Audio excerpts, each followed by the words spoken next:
মই এটা opening remark প্ৰথমে সাংবাদিকৰ দৃষ্টিকোণেৰে মই চাই ল'ব বিচাৰিছোঁ নৱ ঠাকুৰীয়া আপোনাৰ পৰা এটা ওপেনিং ৰিমাৰ্ক যি ধৰণৰ কঠোৰ সিদ্ধান্ত ল'বলৈ দেশবাসীক প্ৰতিশ্ৰুতি দিছে প্ৰধানমন্ত্ৰীয়ে সেইটোৰ ওপৰত মই এটা ওপেনিং ৰিমাৰ্ক ল'লোঁ বা আৰু আমিনুল ইছলামৰ যিখিনি প্ৰসংগ আছে মই ভাবোঁ প্ৰধানমন্ত্ৰীৰ আজিৰ যিটো মন্তব্য এইটো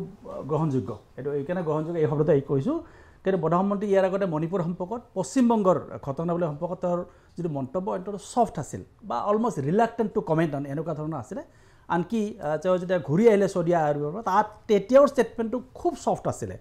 যেনিবা তেওঁ ইছলামিষ্ট টেৰৰিষ্টৰ বিৰুদ্ধে ক'বলৈ টান পাইছে বুকুত দুখ পাইছে এনেকুৱা লাগিছে কিন্তু আজি he has spoken the mind of the Indian people মই ভাবোঁ খুব ভাল কথা আৰু দেশৰ প্ৰধানমন্ত্ৰী যেতিয়া কথা কৈছে আমি তেওঁ সম্পূৰ্ণ ভৰসাত লৈছোঁ কিন্তু হি হেজ টু পাৰফৰ্ম তাত কোনো সন্দেহ নাই বিজেপি চৰকাৰে ইতিমধ্যে এটা aspiration Indian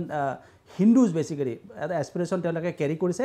they have to perform তাত কোনো সন্দেহ নাই চৰকাৰৰ বিৰুদ্ধে কিন্তু আক্ৰোশ আছে ক্ষোভ আছে এইকাৰণে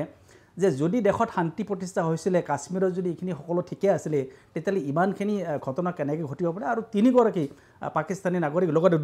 দুজন কাশ্মীৰী তেওঁলোক আহিলে আৰু প্ৰথমবাৰৰ কাৰণে মই ভাবোঁ এটা কথা স্পষ্ট হ'ল যে সন্ত্ৰাসবাদীৰ ধৰ্ম আছে আৰু সেইটো বেচিকেলি ইছলাম কাৰণ তেওঁলোকে কালিমা পঢ়িব দিছে কালিমা কোনে বুজি পায় আপুনি কালিমা বুজি নাপায় ন মই বুজি নাপাওঁ যি বুজি পায় সেই যেন ইছলাম আৰু আমাৰ এজন এই লগতে এই সুযোগতে মোক কৈ দিয়ে আমাৰ অসমীয়াই কালিমা পঢ়ি বাচি আহে বোলেতো গকাত মিছা কথা আইদাৰ তেওঁ স্পটত নাছিলে অথবা তেওঁ কালিমা পঢ়ি বাচি অহা নাই কাৰণ তেওঁলোকে পেন খুলি সুন্নত কৰিছিলে সেইটো চাইছে তেওঁ কি সুন্নত কৰিছিল নেকি তেওঁ যে বাচি আহিলে তেওঁ নীলাজৰ যে কথাটো কৈছে কালিমা পঢ়ি বাচিলে তেওঁ লাজ নাপায় নিজৰ ধৰ্মৰ বিৰুদ্ধে এনেকৈ ক'ব লাগে মই ভাবোঁ তেওঁ মৰাটো ভাল আছিলে তাতকৈ যদি তেওঁ এটা মানে বেলেগ এটা ধৰ্মৰ প্ৰতি যদি বদান কৰা সেইকাৰণে কুৱেশ্যনটো মই তেওঁকো কৰি থৈছোঁ যে তেওঁ ঘটনাত আছিল নে নাছিলে আৰু কালিমা পঢ়িয়ে তেওঁ বাচি গ'ল নে তেওঁ পেন খুলি বাচি গ'ল আৰু পেন যদি খুলিছিলে তেওঁ ক'ৰবাত সুন্নত কৰিছিল নেকি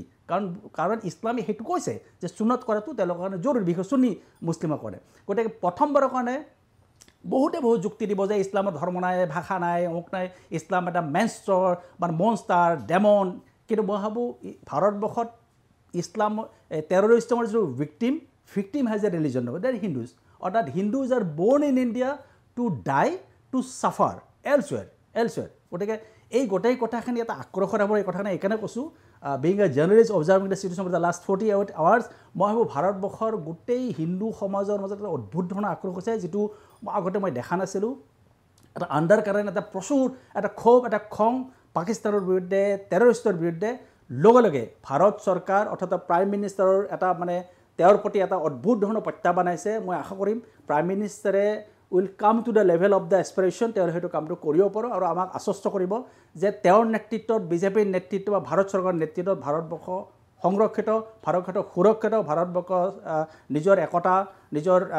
ইণ্টিগ্ৰিটি এইটো আমি ৰক্ষা কৰিব পাৰিম আৰু আমি সঁচা অৰ্থত এখন প্ৰগ্ৰেছিভ ছেফ আৰু ষ্টেবল এখন চৰকাৰৰ বা এখন দেশৰ বাসিন্দা বুলি নিজক গৰ্ব কৰিব পাৰিম